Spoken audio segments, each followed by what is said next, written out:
Welcome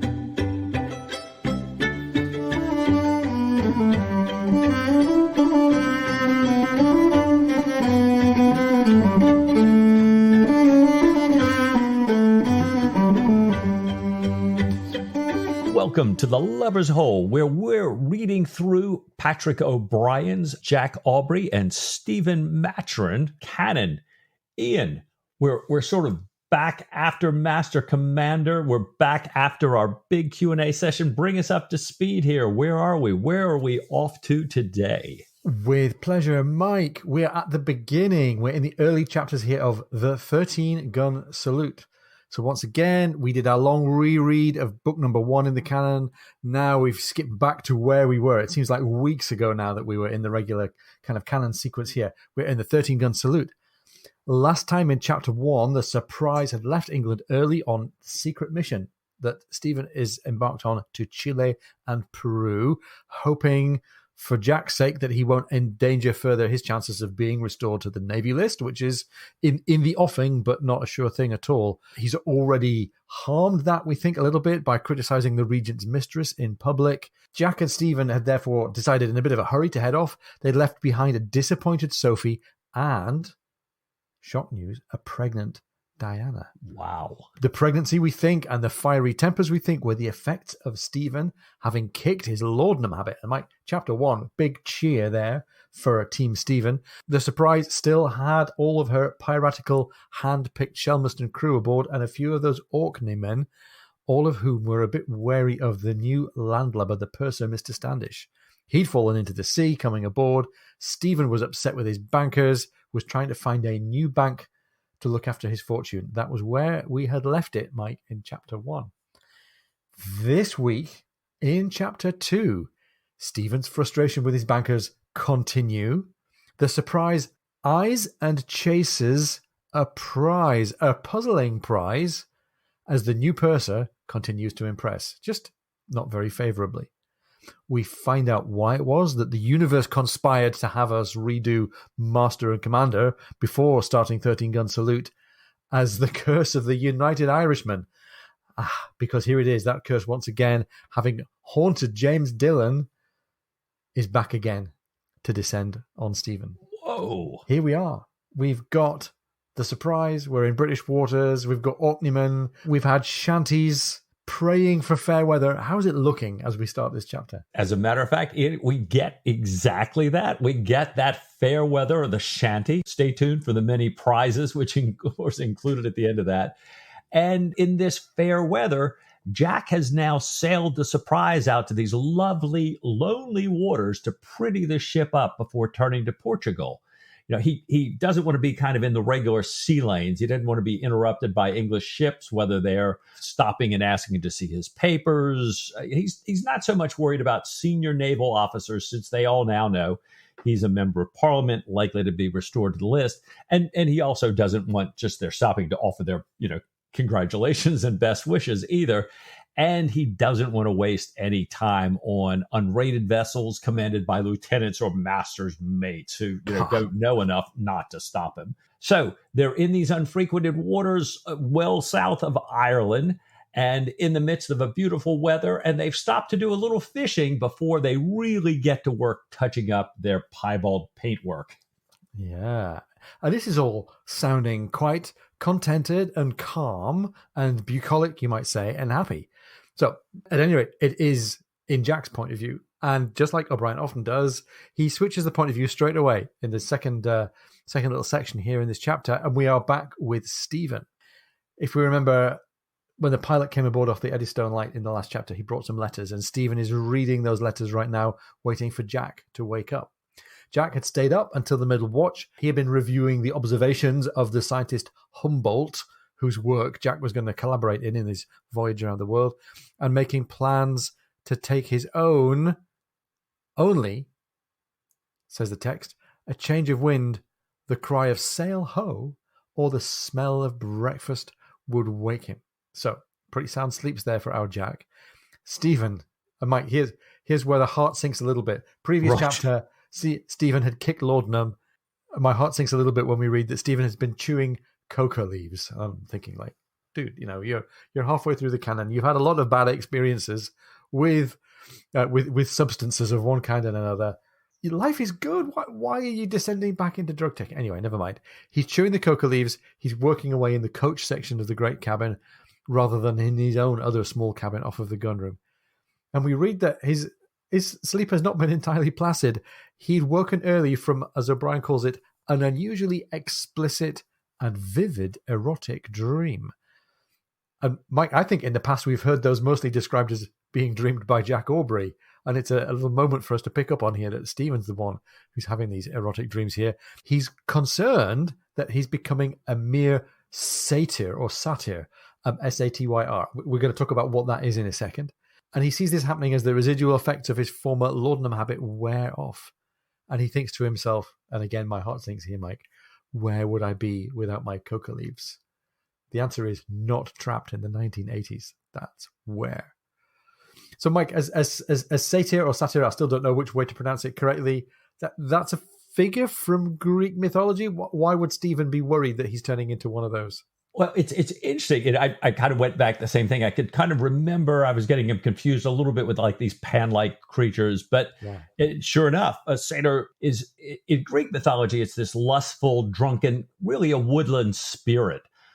There and was often represented as a man with a horse's ears and tail and a permanent erection. So in these Greek paintings and things like that.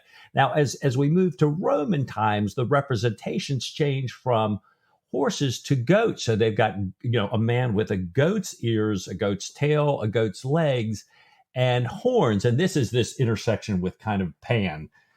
And so now we get kind of these, these guys still, lustful. And the word has come generally to mean also a man with strong sexual desires. And I'm thinking back to Molly Hart, and I'm thinking, we don't want to think of Stephen with horns now. He's got his beautiful pregnant bride at home. No. I don't want any reference to Stephen with horns here. But interestingly, I'm kind of reading the history of these creatures and how they've evolved over time. And in fact, these representations, when we get sort of, much more modern times, get much less bawdy, much less obscene, and eventually become the current day fawns of modern fantasy and children's literature. Yeah. C.S. Lewis, the Narnia books, Lions and Witches and Wardrobes. Yeah. There you go. Wow. So we're still not entirely sure, as we hear that Stephen's back onto the coca leaves, we're still not entirely sure what's bothering him, and we start to pick this apart as we dig through the chapter here. He's got some letters from his bankers. Remember the bankers that he was dissatisfied with? He was complaining about them at dinner in the last chapter, explaining all these reasons why the requests that he sent to them have not been attended to, and explaining what Stephen needs to sign or send or complete, what bureaucracy do they need from him next in order to complete what he sees as his perfectly reasonably requested transactions. Stephen gets all naval in his foul-mouthed rant here. He calls them buggers, which is a very naval thing to call somebody that you dislike, and turns to open now a package from somebody called Ashley Pratt. And Pratt is a surgeon, a fellow Royal Society member, somebody that Stephen dislikes, even though Sir Joseph Banks, the Royal Society's president, thinks really highly of Pratt. So Stephen, we learn, trusts Banks's opinions on plants and bugs much more than he trusts his judgment of people. And we have this little aside that says how Banks had countenanced William Bligh, the former governor of New South Wales. And Mike, that's a Bligh that we know already, right? That's Bligh from Mutiny on the Bounty and the Rum Rebellion, right? Yeah, exactly. I mean, this is Stephen's way of giving us a good examples. And in fact, in history, Banks, the Royal Society's president, was pretty instrumental in getting Bligh, the guy, as you mentioned, who was the captain of the HMS Bounty, who was, kind of thrown overboard with a small ship and his officers back in that big mutiny. Yeah. He gets sent to New South Wales to become governor there. There is, as you said, this Rum Rebellion.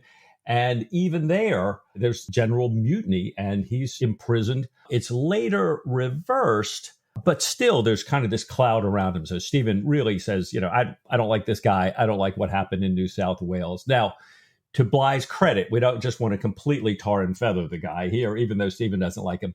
we do have to remember he did fight for Nelson at the Battle of Copenhagen. And he was the guy when Nelson pretended not to see the admiral's signal. He was captaining the ship that could see both the admiral's signal and Nelson's signal. And he, too, chose to say, yeah, we'll just follow Nelson's. Yeah, very good. And he's an interesting character because in kind of popular history, everybody knows the story of the mutiny, and Bligh was the bad actor in that story. Right. And he's painted as this kind of villain. And he certainly was. It must have been a complex character, and he certainly had his moments. But he was also, in parallel, he had a successful career as a naval officer, and went about doing the king's business with some distinction in some parts of his career. So it's not like he was permanently once and always a bad egg, as you might say, in the Navy. Yeah, and there's some scholars who actually, in going back and looking at the logs of the ship, say this was not a guy that was punishing a lot, was less likely to be found handing out extreme punishments, and everything else seemed to be that. Now, he was a guy apparently that had very strong opinions about things and pushed them very hard. Exactly. Yeah, so. Yeah, but being a pain in the ass is different from being a tyrant. And it sounds like he was quite possibly a pain in the ass, but he probably wasn't a tyrant in the way that people describe him. Yeah. Right. Interesting. Now, back to this idea of Pratt. Pratt has sent this package to Stephen, and Stephen's reflecting some more on the status and the worthiness of Pratt. He wouldn't trust Pratt as a surgeon with politial aneurysm, an aneurysm in a particular blood vessel in the body, after seeing what he'd done to one particular patient. So Stephen's got this very acute memory for this guy's detailed surgical performance. However, the text says, and this is going to be important for us, he's grateful, Stephen is, for the combination of strong magnets that Pratt has sent him, designed to remove cannonball splinters from eyes. And this doesn't really count so much as a spoiler because it's coming up in this chapter, but let's just say we're in diving bell territory here, okay? Right. The magnets are going to play a role in the story besides being an interesting curiosity in Stephen's collection here. He puts this magnetic device away, goes back on deck. He sees the officers looking over the leeward rail. And Nathaniel Martin offers his telescope to Stephen, apologizes for forgetting to say good morning. And he points out that maybe his greed is distracting him. He says greed reduces man to a brutal state. And we know, and we're going to hear some more as well, about how Nathaniel Martin, for all his man of the cloth, is a bit materialistic as well. Martin says the officers think the ship is a prize, and the crew is sure that whatever part of her ballast is not silver is double refined gold. So this excitable piratical rumours run round the ship like wildfire already. We haven't even heard Jack Aubrey pronounce on it yet. No, but I think, we've been hearing for a while now in the canon, the crew's like, Jack always has secret intelligence. Yeah. Oh, there's going to be these galleons. Eventually we're going to get these galleons, and it always continues to come back. But it does, this ship, while we haven't identified her yet, she is acting very suspiciously here. She had all these, her boats were out, they were fishing. They're all coming back extremely quickly now. And the lookout says that he thinks she's French, looks French. So Jack then walks over, joins Stephen and Martin and Standish, the new purser, and asks them if they've seen the snow. And he wasn't trying to laud over them at all, but he realizes that none of them knows what he means. He's got kind of three real landlubbers here. They're not sure what he is referring to with the snow. But then Standish kind of quickly gets his wits about him and says, "Oh, yes, sir. And I was thinking of going to fetch my greatcoat." Oh, there's snow. Let me make a weather joke here. Well, Pullings West and Davidge hear this, and they are absolutely not impressed. It's kind of like, look, you're the new purser. You don't know anything about anything yet. I don't care if the captain did pull you out of the ocean and save your life. You don't get familiar with the captain like that. That's not how we operate here. I thought that was a kind of a cute scene there. And Jack, being the gracious guy that he is, doesn't hold their literary references that they're always whipping him with. He doesn't hold his nautical references over them. He explains that a snow is, a vessel like the one they're looking at now, with a trysail mast abaft the main. They're wondering, what could she be? And, Stephen saying, well, they're fishing, and Jack and everybody puts him to right, saying, well, given her rigging, which is, meant for her to run very fast, and her 5 guns on each side, she's not a fisherman. Jack says, I'm pretty sure she's a recently built French privateer. Yeah. And we're back. It's funny, Mike, and we're getting some exposition that's helping to catch readers up. Remember we said that we think that American readers would have been coming to the canon for the first time, or anew rather, as 13 Gun Salute was coming out, and as well as catching us up on the characters, he's kind of going back and saying, hey, these are some of the things that I like to talk about. And one of the things that I like to talk about is how funny it is when lubbers misunderstand the business of seagoing folks. And one of the things I like to use to illustrate my humor is puns. So we've had quite a few little signposts in this chapter, or these first two chapters already, that are reminding us of what life was like in the earlier parts of the canon as well. Now, another hark back to Master and Commander is the usage of sweeps aboard. Now, in Master and Commander, we had sweeps aboard the Sophie. Now we've got sweeps aboard the Surprise. Sweeps are these big oars. Jack checks with Pullings to make sure that they have the sweeps aboard. There's no wind, so he thinks rowing might be the way to go. He wants to be ready if the prize should start to sweep. So Jack takes Stephen to breakfast while they're all kind of getting ready here. There's still no wind by dinner, and they start sweeping, rowing, in other words, as each watch takes turns going to dinner. This must have been back-breaking. And the Sophie was a little brig. This is albeit a small frigate. This is a frigate of many hundreds of tons. And I can't think how severe the physical labor must have been, and how they're coordinating the big looms of the oars here. The snow begins sweeping too, and we get this moment where Pullings invites Standish the purser to take a turn at the sweeps, telling him about this old saying that when there's very hard work to be done, the gentlemen hail and draw with the mariners, meaning the officers pull on an oar along with the regular sailors. And even this kind of hard labor is told in a very upbeat way. It's a very nice moment to point out the good morale and the teamwork on board the Surprise. Everyone's pulling in unison. Eventually, the ship is making 2.5 knots. The lighter snow, however, is making 3 knots and is pulling away. The laughter and the good feelings are starting to die away now on the Surprise. We get determination setting in. Even when they change rowers, they're working really hard to make sure they don't even lose a stroke. And Mike, the day is wearing on here, isn't it? Well, it is. O'Brien tells us that the sun is well past its zenith, and the chase now is pretty much hauled down on the horizon. So she's really gotten away from them. But the wind starts up, and the Surprise can stop sweeping. So there's this huge array of sails going up, and Standish comes on deck, and he kind of looks up, and it's unlike anything he's ever seen. He tells Pullings, "Lord, sir, what more than Gothic glory?" And so, hey, one point for Standish here. He at least recognizes, and O'Brien has this gorgeous write-up about the light and the sails and the wind and everything. But Pullings, unfortunately, says, it's not going to last.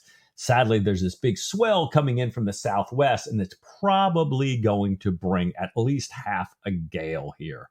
Well, the Surprise had gotten the wind first, and she gains a mile on the snow, but then, the wind picks up on the snow, and the Surprise can't run as fast as usual because she's got 12 months worth of stores weighing her down. So as you were saying, with the sweeps, not only is it the big frigate, not a big, she's a frigate versus, this little snow, but she's got all these stores, sinking her down here. So that weight, however, could, if a gale does come up, that could work to her advantage here. Now, the ship, as the seas start to rock, the ship starts to rock, and Pullings is looking at Standish and quickly escorts him over to the rail as he starts vomiting repeatedly here. And finally, the crew are kind of chuckling as they, kind of wait for the bout to subside just a little bit, and then take him down below. So quit looking out in the midst of all this rocking here. Poor guy.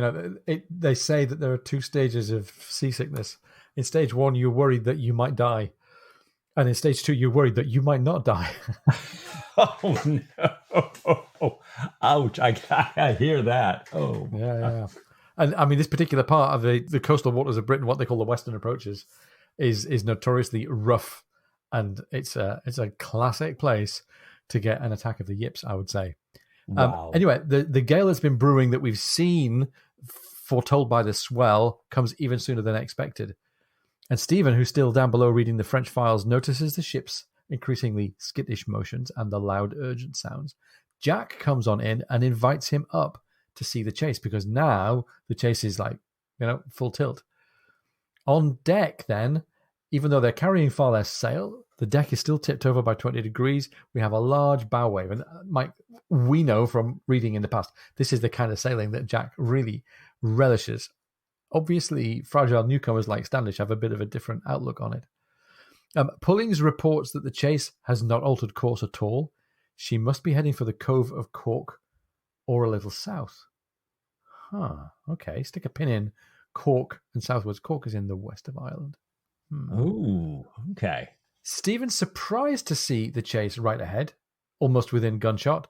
He looks at the chase through a telescope. He watches the men at her taffrail as they watch the surprise. He notes that the Snow's chase guns are smaller, they're 9-pounders. And Mike, there's this real kind of earth-shaking moment here where Stephen's mind kind of snaps to attention and directs him back to a man that his telescope had just passed over. He's looking through the telescope to the figures on the deck of the Snow, and he is certain that the man he's looking at now is a man named Robert Goff. Goff, we learn, had been a member of the United Irishmen with Stephen, and therefore, I guess, Mike, by association with James Dillon. They both believed, Stephen and Goff, that Irishmen should govern Ireland and that Catholics should be emancipated, but the text says they had disagreed on just about everything else, especially Goff's desire for intervention from France. And those of us who were listening a few episodes ago when we had our great chat with Paddy Cullivan, you'll remember that we talked a lot about the French interventions and the naval battles, the naval battle featuring Wolfe Tone in 1798 and the other French descents onto Ireland. Stephen was against all of this. First of all, he's against violence. We're going to talk about how he's against France later on, but he's against violence. He's against importing any new kind of tyranny. He had seen the 1798 uprising put down with, as the text says, revolting cruelty and the help of swarms of informers. And Stephen has used the label of informer as a real negative, deeply, deeply negative and dirty connotation all the way through the stories here. Right. And meanwhile, Goff had become more committed to France, while Stephen, in his turn, recovering from the shock of the loss of his girlfriend at around the same time, had watched the rise of this dangerous French dictatorship under Napoleon, replacing the generous and wholeheartedly Republican ideals of 1789. And Mike, at this particular moment, then, we get this really great exposition of Stephen's perspective on France and on Bonaparte. Yeah, this is so nice. In that first chapter, we had O'Brien bringing us back up to speed again on characters and their backgrounds and who they were. And I think we're getting it here. O'Brien writes that Stephen had seen the treatment of the Catholic Church in France, of the Italian sympathizers in those unfortunate regions overrun by the French, and of the Catalans in his own Catalonia. And well before the end of the Revolutionary War, he had seen that this whole system of pillage and oppression, these whole series of police states must, before everything else, be brought to an end. And everything he had seen since, the subversion of countless states by brute force, the imprisonment of the Pope, the universal bad faith, had confirmed this diagnosis, strengthening him in his conviction that this tyranny, far more intelligent and invasive than anything that had been known, must be destroyed. The freedom of Ireland and Catalonia were dependent upon its destruction. The defeat of French imperialism was a necessary condition for all the rest. Boy, wow. What a thesis on what Stephen's doing and why he's doing it. Yeah. And it's doing a really nice job here, both of exposition and reminding us where we've got to in the story so far with Stephen. And I think, Mike, for the first time, from my memory anyway, we're, 13 books in? I can't remember how many books in. And we've known all of this. The pieces have been there for us to see. But this is the first time we've had the whole kind of thinking logic of Stephen's position on France and why he's involved and why he's active as an intelligence agent, all laid out for us here like this. Yeah, and I'm so reminded we've gotten, I think this is only the second reference to this lost girlfriend of Stephen since the opening chapter or chapters of Master and Commander. So I was kind of glad that, again, once that we stepped right over this multitude of books, but here we are stepping back into so much of that book here. And this is all taking place in Stephen's mind as he's looking through the telescope, realizing that this guy Goff is aboard the vessel that they're chasing. And he's very certain in that moment that Goff is on a mission to Ireland. and that if the snow is taken, Gough will be hanged, which is a blow against French tyranny.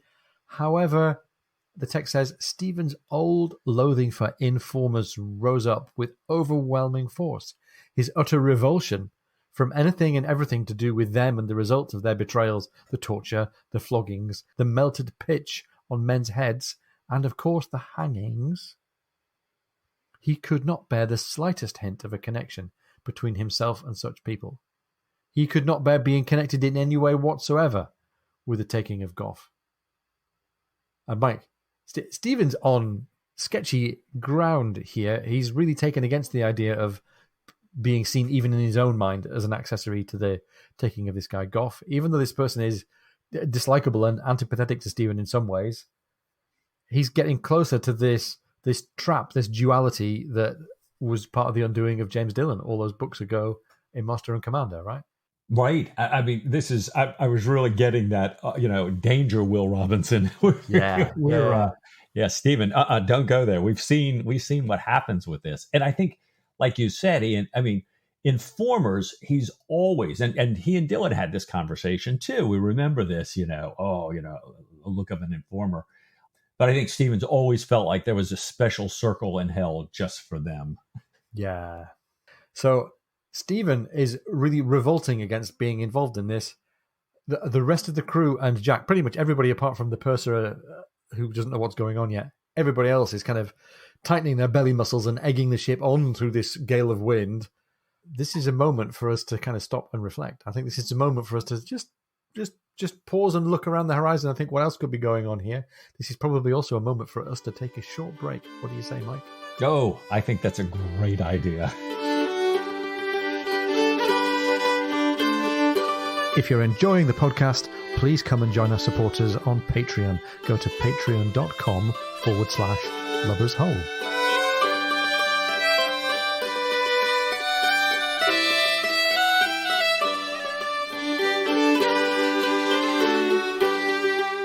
Welcome back. I hope you've all had a chance to get your heart palpitations in place here. I don't know, at least mine anyways, with this whole Stephen Maturin sounding like I'm going down the path of James Dillon thing going on. But as Stephen's in the midst of this, he hears Poolings tell Jack that the bow guns are now prepared if Jack would like to take some random shots at the prize. And Jack says that, he's thought about that, but he really doesn't want to risk it. Both ships are rocking so much, and he really doesn't want to batter the prize. And he says, especially with a small prize, it's going to take a long time to repair her, or they might have to send a big prize crew over and then wait for them to get back before they can, leave. So he's thinking, let's just wait. We'll come right up on her. We'll show her our full broadside, and boom, she'll surrender. And then we can make our way and not be any later to Lisbon. So Poolings understands, but he also says, okay, I get it. Hey, there's really nice moonlight. We're not going to lose her. But if we don't check her speed, we may be beating back all the way across the Irish Sea. And that's going to take a long time. Yeah. And Mike, there's a little notice here. At the very beginning of the chase, they thought that she was bound westwards around the west side of Ireland. We're going up the east side of Ireland. And it's interesting that Pullings has noticed that we're now in a southwesterly wind. We're following a course sort of west-northwesterly up the Irish Sea. The further the surprise goes, the further the chase goes, the deeper they're both going into fairly constrained waters here. And that's a danger that I think we're going to have to think about from a couple of different perspectives. Let's see. Stephen goes aft. He wants some time alone, so he goes to the orlop. And he believes that France is not going to try another Ireland landing, whatever Gough's mission is. And so really that both Gough and this landing are not of that great unimportance here. No. But he also completely firmly believes that he does not want to be in any way associated with Gough's arrest. And he's trying to think of ways to get out of this situation. And he just is not coming up with anything. And O'Brien writes, some great man had said, a thought is like a flash between two dark nights. At present, Stephen's nights were running into one uninterrupted darkness, lit by no gleams at all. So I love this quote. It's actually not the entirety of the quote. It's just the part that O'Brien's quoted here. So we're going to come back to this later. But Okay. Stephen's kind of, saying, and O'Brien tells us that he's trying everything. He's doubling up on his cocoa leaves, and they're just of no help whatsoever. And then, into the point that you were starting to allude to here, Stephen remembers, wait a minute, I've got these really strong magnets of Pratt's here. I wonder if I could use them to change the ship's compass so that she thinks she's steering on a course, but actually she's on a different course. Now, he's not sure exactly how would that work, how would he do it, how much is it going to change it by, and he thinks to himself, gosh, if I get this wrong, the surprise could end up on a rocky shore somewhere. But he pockets this magnet and goes up to the quarterdeck. Yeah. Now, I was really interested in this, partly for reasons of coincidence that I'll talk about later on. It's certainly possible, like it's eminently feasible, especially in a wooden ship, for a magnetic body to interfere with the compass. It happens on contemporary ships. It's called magnetic deviation. And you have to be very careful where you design the compass to sit in the vessel so that it's not interfered with by big lumps of other magnetic material. So taking a magnet up to a compass clearly will have an effect. And I think it's absolutely possible that it could have the effect that Stephen is thinking of.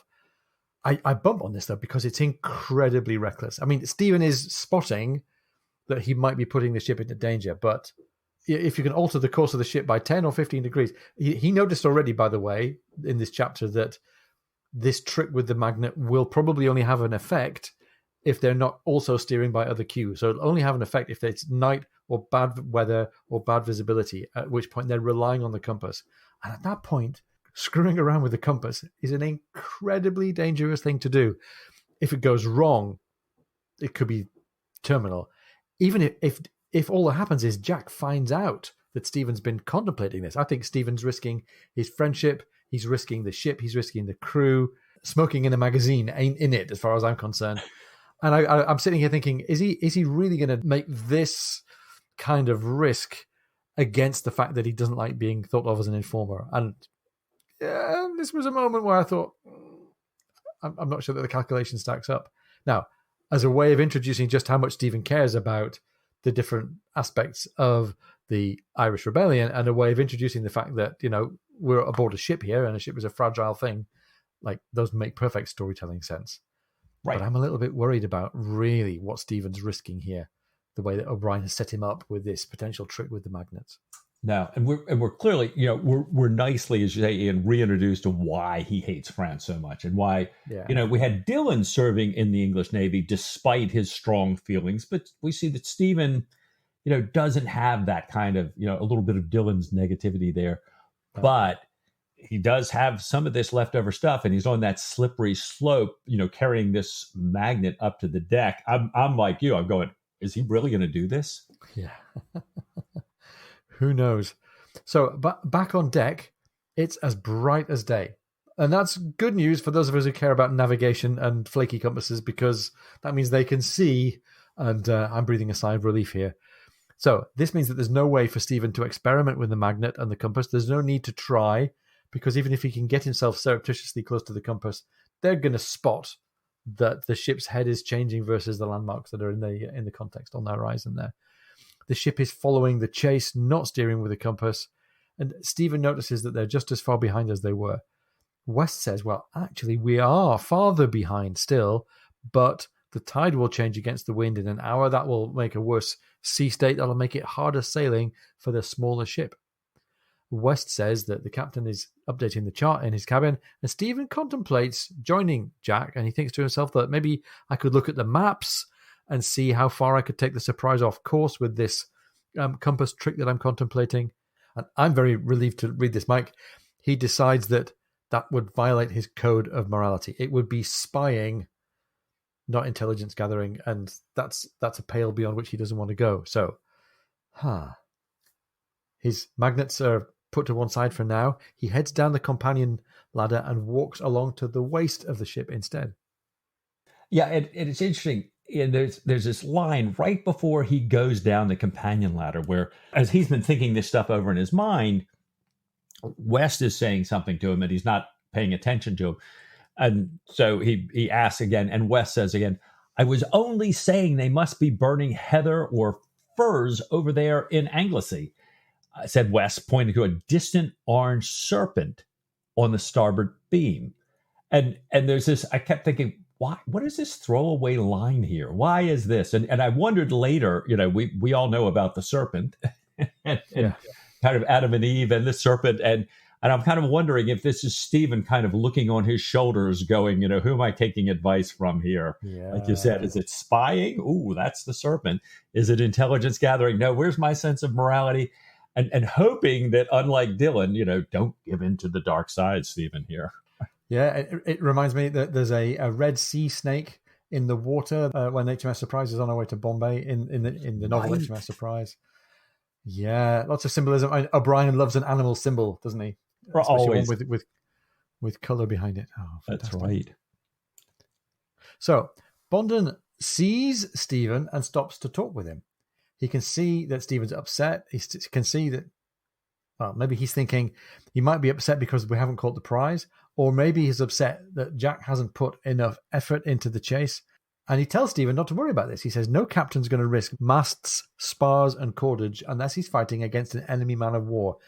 And that's not going to happen this early in such a long journey. The Surprise has got all the stores aboard for this long journey. She can't be driven hard through the water, as you've said already, Mike. This explanation, though, doesn't seem to have cut it with Stephen, and Bondon notices that this isn't helping and decides he's going to kind of back off and give Stephen some alone time to reflect a little bit, which is, for anybody who loves Stephen, I think that's a smart thing. Right. The majority of times. Right. And probably not a hard vibe to pick up from Stephen. No, exactly. Right. Now, Stephen continuing to think, and he's not, at least he's picked up kind of one thing from Bondon here, that Jack does not consider the snow of first importance. As Bondon said, she's not an enemy man of war, not a national ship. And Stephen starts thinking, well, I wonder if I could just go suggest to Jack that he stop chasing and that we, let's get back on the road to Lisbon here. If this is not that important. But then he realizes who Jack is and who Jack is chasing a prize. Yeah. And O'Brien writes, and about Jack, Stephen thinking about Jack, where his professional duty was concerned, it would be as useful to offer him a bribe as a piece of advice. By the way, that's not a point in favor of bribery. That's a point against giving advice, just in case we're all not sure about that. That's right. So, and Jack is oblivious to all of these, all this turmoil going on inside Stephen here. He walks past, he says hello to Stephen. He notices that he's wet. Reminds Stephen that Diana had sent oilskins for him to wear. And he's probably thinking, why the heck have you not got your oilskins on? And invites Stephen to join him, Jack, for a mug of broth and toasted cheese. And Mike, this is classic Aubrey and Maturin comfort food here, toasted cheese. Again, a little signal to drop in early in the book here for folks who are joining the canon afresh or anew at this stage. 15 minutes later, Stephen excuses himself to tend to urgent tasks in the orlop. And Jack says, I'm off to sleep and I suggest you do the same. You look, he says, you look quite done up. And that's something coming from Jack. Right. Stephen admits that he's out of order and says he'll prescribe himself a draft. And I have to think, we were just kind of coping with the fact that Stephen's using coca leaves again. And now I'm guessing that the draft is going to be something soporific, like his old laudanum dose. Down in the orlop then, Stephen thinks about all the hints he dropped to Jack about other commanders abandoning hypothetical chasers, knowing that they were worthless or even worse, and wonders whether Jack had caught the hint or had caught his drift. Pretty clearly, Mike, he hadn't. Jack is pretty tone deaf anyhow, and I'm sure Stephen would have been being a little bit subtle and a little bit obtuse here. He now also knows that altering the compass will not likely get the ship wrecked. Well, Stephen, I disagree, but never mind. Will not likely get the ship wrecked, but since they aren't steering by the compass, it will do no good. So they're steering visually right now anyway. He goes up with no avenues open to him, it seems. He goes back up on deck, paces around. Each new watch that goes by sees him pacing, inventing for himself stories about why he's there. He's worried about the prize. He's got too much money to worry about the small prize. He has a toothache. He's making up all these kind of stories for himself. And at 5 bells in the graveyard watch, which I think, Mike, is 2:30 a.m., He returns to the orlop, pulls out his laudanum bottle, thinks the only solution is to deal with whatever happens in the minute, decides he needs sleep, and it's best not to be distressed when the time comes, and all that together is his justification to himself for drinking a modest dose of laudanum. He goes up to his cabin, pulls off his wet clothes. Killick opens the door, hands him a towel and then a dry nightshirt, picks up the wet clothes. I love this from Killick. There's great care from Killick. Looks at the doctor sternly, changes his mind about the towel and the nightshirt, and says, "Good night, sir." And this is another downer moment for everybody on Team Stephen, isn't it, Mike? It really is. I mean, oh my gosh, like you said, no, we just got him off a laudanum, and now here he is again, and he's getting all these kind of Dillon-like temptations, oh my gosh, to alter course here. And then I love that, Killick, who O'Brien says has no business being awake, is of course awake because the doctor's not in yet. And he's, he takes care of Jack, he takes care of Stephen, and is about to reprimand him in true Killick fashion, but realizes that this guy is really in the midst of it, and he just takes such good care of him there. Well, Killick's now said goodnight to him, and then I love this. I'm just going to read this the way O'Brien wrote this. Stephen took his rosary from its drawer. Telling beads was as near to superstition as intelligence work was to spying, but although for many years he had thought private prayer, private requests impertinent and ill-mannered, the more impersonal, almost ejaculatory form seemed to him to have quite another nature. And at this point, a need for explicit piety was strong on him. Yet the warmth of the dry nightshirt on his pale, soaked, shivering body, the ease of the swinging cot once he'd managed to get into it, and the effect of his draught were such that sleep enveloped him entirely before his seventh Ave. Oh. I just think this is beautifully realized and beautifully written. Yeah. And a great moment to be right there with Stephen. He is actually getting some kind of succor, some help from this laudanum. And we hate the fact that it's laudanum, but I think we like the fact that he's getting some rest and some comfort. And it's great that he's telling the rosary. We've known all along, readers of the canon, that Stephen's a Catholic, and that Catholicism is tolerated, especially because he's not a commissioned officer. And every now and again, especially in moments of deep personal stress and uncertainty, he's turned to different bits of Catholic ritual. And this is the first time we've heard about him telling the rosary. And the rosary is the set of prayer beads that old school, traditionally raised Catholics, not like myself, would follow along with their fingers and saying these prayers by ritual over and over again. So, seventh Ave, from distant memory, there are 4 mysteries. So each has the Lord's Prayer and 10 Hail Marys. So he is 70% of the way along the Hail Marys of one of the mysteries, one of the 4 segments of the Rosary, presumably having already prayed to himself the Creed and the Lord's Prayer and some other kind of opening prayers. So before the 7th Ave, I think he's already quite a long way into his Rosary. And it's a really interesting choice from O'Brien as well. It's an odd mixture, the Rosary, for Catholics, of comfort ritual and outright piety. And depending on who you are and where you were raised, for some people, it really just is a physical comfort thing. And for some people, it's absolutely about the pattern and the process of prayer. And I notice as well, Mike, that he's doing this out of sight in his cabin, privately, not in the view of the rest of the ship. And even though he's well known and loved and tolerated for his Catholicism, I think for a Catholic, outwardly, visibly, telling the rosary on the deck of one of his king's ships in the early 19th century would have raised a few eyebrows. So, nice little bit of papist ritual for our Stephen there. We're almost, I'm really drawn into this kind of dark, tender moment here, and I'm with Stephen, and I'm kind of nodding off. I'm thinking, eyelids are drooping, 7 Hail Marys in, and he can't finish the mystery. He wakes then straight away to the sound of gunfire. There's grey light outside. He hears what sounds like the glass being hosed with water. He dresses and hurries for the companion ladder. Killick catches him and makes him put on what we call his long, smelly tarpaulin coat with a hood. A very, very unpleasant thing to put on. Stephen says, "Where's the captain?" Killick's saying, on the forecastle, in the middle of the catastrophe, carrying on like Beelzebub. And you can never be sure with Killick as to whether this is an exaggeration or not. Looking up the ladder, Stephen is, first of all, he encounters rain. It says he's drenched by thick, cold, teeming rain coming down the companionway. Men are all around taking down sails.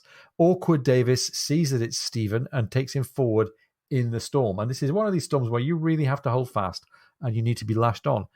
The squall passes over as Stephen gets to Jack and Pullings and the boatswain and some hands standing in the midst of a mess of wreckage of cordage, sailcloth, and spars, including, here's the key thing, including the top gallant mast. That's what's come down. And that's clearly wrecked the Surpriser's ability to control and steer without a foretop gallant mast. Jack leaves the repairs with Pullings and says, Stephen, come on, you and me are going back below for coffee. They're in the cabin together, Jack and Stephen, and Jack says, he's made a sad cock of it, as O'Brien writes. He's allowed the snow, this prize, to run clear.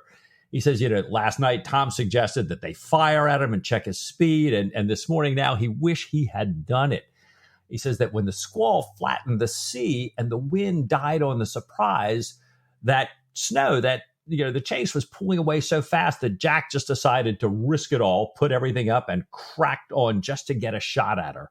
Said that they were almost in range and had, actually fired a shot that had splashed water on her before a backstay parted and the foretop gallant came by the board. And then he says to Stephen, well, now there's no chance of finding the prize again, not in this dirty weather. And Jack really hopes that Stephen is not too disappointed. And I love O'Brien's line. Oh, I wish I could say it with that little bit of Irish, although I know on the board, some people think Stephen should sound Irish and some people think he shouldn't. I just love Patrick Tall. Sorry, you all know that. He says, not at all. Never in life, said Stephen, drinking coffee to hide his intense satisfaction and gratitude. The proper response to answered prayer. Yes, indeed. So interestingly, we've got nature playing its part here. The storm coming in. We had the threatening foreboding of the red serpent on the horizon before, but all of this seems to have conspired to free Stephen from this James Dillon-like torment over chasing this guy Goff. And Mike, maybe we should just roll back a few paragraphs. Earlier on, we had this other perspective on kind of Stephen's point of view of the world, talking about a thought being only a flash between two long nights. And you said that was only part of the quote. Maybe we can dig into that a little bit. Who was it who said a thought is a flash between two long nights? This is, and I'm gonna mess up his name, Henri Poincaré. Perfect. Thank you, Henri. God bless you. I'm sorry that. And this is, it's just like O'Brien. This is a French mathematician, theoretical physicist, engineer, philosopher, science, a polymath, like, some of our, like O'Brien himself and others. And in fact, in mathematics, he was called the last universalist. He kind of excelled in every field of the discipline that, at least all the fields that existed in his lifetime. And his full quote is, thought is only a flash between two long nights.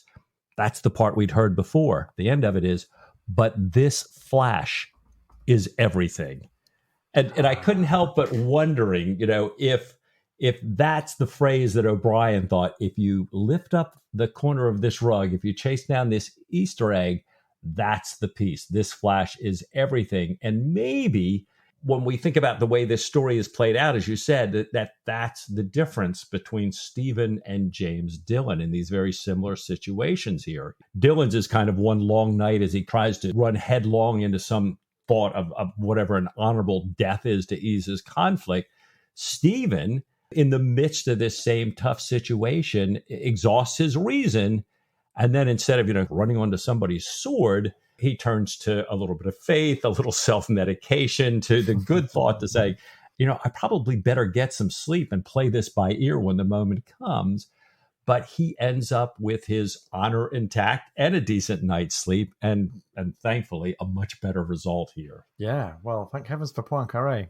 Interestingly, Mike, O'Brien was careful in the text not to attribute this quote to enter any insight of Stephen's or of Jack's. This was kind of the author's insight, a famous man once said. And actually, Poincaré, the famous man, wasn't going to say this for another few decades. He wasn't born until April 1854. He came later. Although he was enough of a relativist that, probably we're getting to time of parallel timelines now. Oh my gosh. Yeah, true. Anyhow, Jack tells Stephen that the Price has altered her course eastward, that she's likely going to be hopelessly embayed in the Firth, and I think he means the Firth of Clyde, and that they won't get out for weeks and will likely be taken by a British cruiser. And Mike, there's a really odd bit of Lubber's whole coincidence here. You might remember before Christmas, I was working on a job in Sweden and coming up against all these coincidences with where I was and a connection to the end of Letter of Marque. Last week, as I sit here recording this right now, I was on a sailing course in the west of Scotland. I was sailing in the Firth of Clyde as you and I were both reading this and preparing for this. And I'm thinking, of all the places in the world that I could be that O'Brien is writing about, the Firth of Clyde is very, very, very specific, very unusual for the Aubrey storyline. And what was more interesting was that I was doing a night sailing exercise talking about compass deviation. I was sailing on board a ship that had really, really severe compass deviation to the extent that we had to steer using a hand compass away from the steering compass because on this particular heading there was a really big 15-degree deviation. So I was kind of sitting there reading this thinking, holy cow, I'm in the Firth of Clyde and I've been dealing with compass deviation. So, weird, hey? Yeah, the ghost of Stephen was holding his magnet there off the side of your compass, right? Yeah. And interestingly, although Glasgow and Liverpool are great commercial ports, the Firth of Clyde, that part of the west of Great Britain, was in no way useful as a naval base in the age of sail, because once you get in, you can't get out if there's a westerly or a southwesterly, and the prevailing winds are all westerly and southwesterly. Wow. These days, since the age of power, and in particular nuclear power, the West Coast absolutely is home to one of the UK's most important naval bases, so Faslane and Holy Loch, where the UK and formerly the US kept their nuclear submarines, are just right there on the Firth of Clyde. And nice. Nuclear submarines don't care about the wind. Right. So, having mentioned this risk of danger of being embayed, of being trapped in the Firth of Clyde here, Stephen wonders if the same thing might apply to the Surprise. And Jack says, we've still got plenty of sea room. We can make a very good offing for Lisbon. And remember, that's where they're headed next. Tom Pullings stops by. Jack invites him in for coffee. And Pullings gives this quick report of the status of the ship. He says, thank you, sir. The immediate work is done, and we can hoist jib and foretopmast staysail whenever you choose. Jack replies, very good indeed. The sooner the better. He swallowed his coffee, and the two of them, Jack and Pullings, hurried on deck. A moment later, Stephen, finishing the pot, heard Jack's powerful voice at its strongest. All hands there! All hands about ship. End of chapter 2.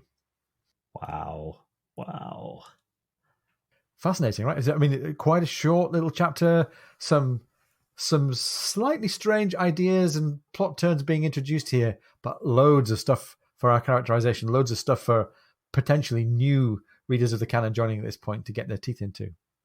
Yeah, it really does make you wonder. I mean, I think and you and I talked about this a little bit earlier too, in that, it's kind of that, a little bit of that, well, fascinating chapter, but scratching your head going, wonder, why did he have him go up here? Why this whole thing with Stephen? Why this? But to your point, much like a lot of the first chapter, it's really a way of getting somebody quickly up to speed with the characters, with a lot of the past history. Like we said, oh my gosh, if we had just put down Master and Commander, here it is. Here's a lot of that. We don't talk about Dillon, but I guess we're there to draw that line.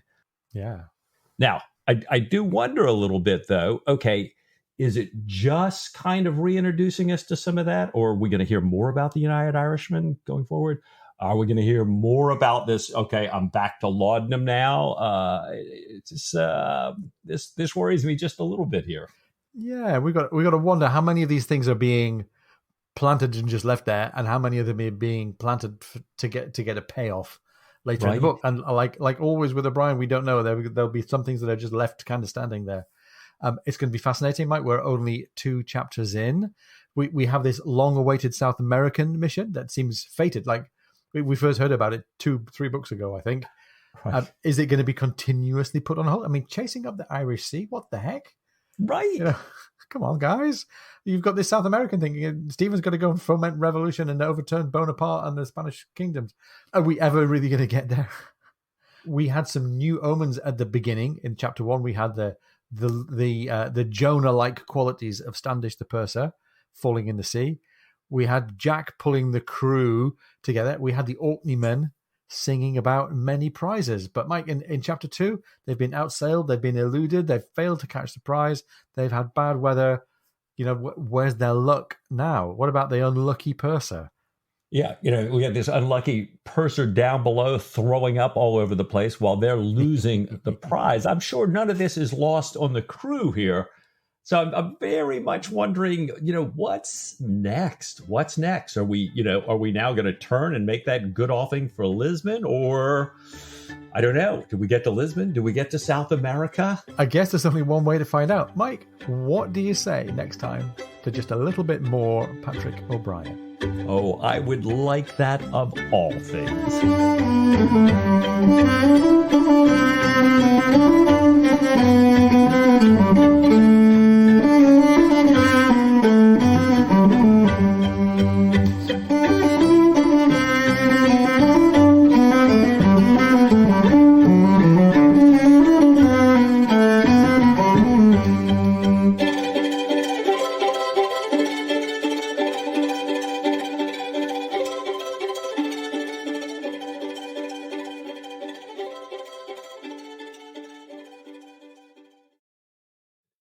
And the effect of his draft were such that sleep enveloped him entirely before his seventh Ave.